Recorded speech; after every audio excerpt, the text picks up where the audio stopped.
Bonsoir à tous, bienvenue dans C'est Contre Loup. On commence par Marine Le Pen qui a été condamnée aujourd'hui à de l'inéligibilité. Elle ne pourra donc pas se présenter à la présidence en 2027. Marine Le Pen, bonsoir. Oh là là là là, on m'a coupé la tête. Ça fait 20 ans que je suis dans la file d'attente pour l'Élysée. Je suis dégoûté. Jordan a raison, c'est la démocratie qui a été exécutée. Oui, c'est ce qu'il a dit, mais vous allez faire quoi du coup? J'ai décidé d'arrêter la politique. De François Bayrou. Voilà, plus il dégage, ça me défoulait. Hein, dire que j'étais à ça de gagner dès le premier tour. Non, selon le JDT, vous étiez entre 34 et 37% au premier. Mais c'est ce que je dis, à 15%, j'étais prêt de gagner au premier tour. Et ce qui m'arrangeait, parce qu'à chaque fois que je fais le débat du deuxième tour, vous l'avez remarqué, les gens votent pour l'autre candidat. Bon, bah maintenant il reste le plan B, le plan Bardella. Oui, mais justement, je le dis au juge, vous avez bien réfléchi? Parce que là, c'est une question de sécurité nationale. Parce que si moi, je peux pas y aller, ça va être Jordan à l'Élysée. Et je peux vous dire que le gominé, il est pas prêt. Les juges retournent en Afrique! Mais non, rajoute pas de fournage. J'ai pris assez cher comme ça aujourd'hui. On reste à droite puisque Jordan Bardella a déclaré une dissolution à l'Assemblée est inévitable. Tout de suite, l'avis de Ségolène Royal. Regardez. Bonjour! Bonjour Madame Royal. Alors Jordan Bardella voit une nouvelle dissolution comme inévitable? Et allez, c'est reparti pour un tour. Vous avez vu le film Un jour sans fin? Eh ben, on est en train de vivre la même chose. C'est-à-dire? Bayrou vient d'énerver la gauche avec sa submersion migratoire. Bardella veut qu'il se barre et qu'on redissolve l'Assemblée. Et c'est reparti. Bayrou va présenter son budget et il va se faire censurer, faire ses cartons. Bonjour! Bonjour Madame Royal. Alors hier vous disiez que Bayrou va se faire censurer. Bah évidemment, on est dans Un jour sans fin, je vous ai dit. On va revivre la même scène. Qui pour remplacer Bayrou? On va attendre 2 semaines, le nom du sauveur. Bonjour! Bonjour Madame Royal. Alors hier vous parliez du sauveur, ce serait vous? Ben non, puisqu'on est dans Un jour sans fin, je vous dis, je vais encore donc me faire encore humilier. Macron va nommer qui? Le cornu. Et c'est reparti pour un tour. Un jour sans fin, je vous dis. N'empêche que c'est un bon film. Pour 2027, le magazine Challenge a relancé une nouvelle fois l'hypothèse Jean Castex. Tout de suite, le patron de la RATP s'en explique. Regardez.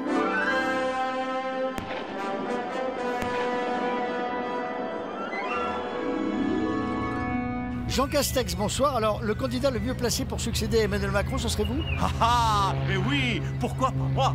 Et vous savez qu'au train où vont les choses, j'ai toutes les chances, moi, d'être élu après le débat du deuxième tour. Castex contre Hanouna, c'est possible. Oh, ça va être une dark à mon genou. Eh ben ça promet en cas de guerre. Ah ben écoutez, en tout cas, si Poutine veut attaquer la France, je reste quand même la meilleure option possible pour affronter un tel drame. Ce serait la guerre, ok, d'accord, mais avec un accent, hein. Ce sera quand même plus sympa, vous imaginez mes allocutions?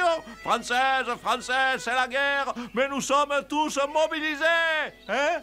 Ça fait quand même colonie de vacances presque, hein. On a quasiment envie d'aller au front. Ouais, pas trop quand même, hein. Vous inquiétez pas, de toute façon, je saurai gérer, parce que ce sera exactement comme pendant la crise de Covid. Hein, vous sortirez pas de chez vous, sauf qu'au lieu que ce soit à cause d'un virus, ce sera à cause d'un virus. Ah, trop fort le jeu de mots, j'adore, je te kiffe mon jadot. Vivement le débat. Retrouvons maintenant Dominique de Villepin qui est venu en toute simplicité répondre à nos questions dans nos locaux. Bonsoir, monsieur de Villepin. Alors, vous venez de publier un livre dans lequel vous critiquez Bruno Retailleau. Vous dites qu'il fait le show. Tout à fait. Vous savez, s'il y a une chose dont j'ai horreur, c'est de faire le show. Ce que les Français demandent, c'est quoi? C'est de la sincérité. Les Français demandent des hommes politiques authentiques, simples, sans chichi, pas de ministres qui soient en permanence dans la démonstration. Alors justement, on parle beaucoup de vous pour la présidentielle de 2027 et vous dites à ce sujet, mon premier devoir, c'est de faire en sorte d'apporter jusqu'au bout la contribution qui est la mienne. Ça veut dire que vous allez y aller? Que veut dire cette phrase?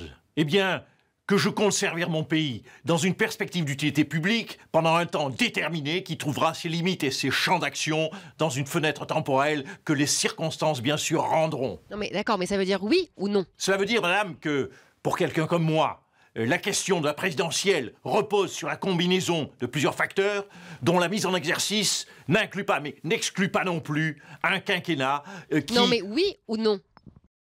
Bien, nous verrons. En attendant, je le crois, il convient de garder comme attitude ce maître mot, la simplicité. C'est tout lui. Marine Le Pen, un dernier mot? Eh c'est pas mon année. Je vous rassure, c'est pas moi non plus qui ai gagné 243 millions du loto, tu penses? Année de merde! Mais ferme-la de fournasse. Ségolène Royal, un commentaire? Bonjour. Eh ben maintenant, jusqu'en 2027, voilà, on va se taper des débats sur l'immigration. Un jour sans fin, je vous dis. Par contre, si je suis président pendant une attaque nucléaire des Russes, je vois déjà les emmerdes arriver. Et les masques à oxygène. Et pourquoi on n'a pas de masques? Et ils sont où les masques? Ça va être la même que pour la Covid, hein. Il y a des chances. Allez, salut à tous.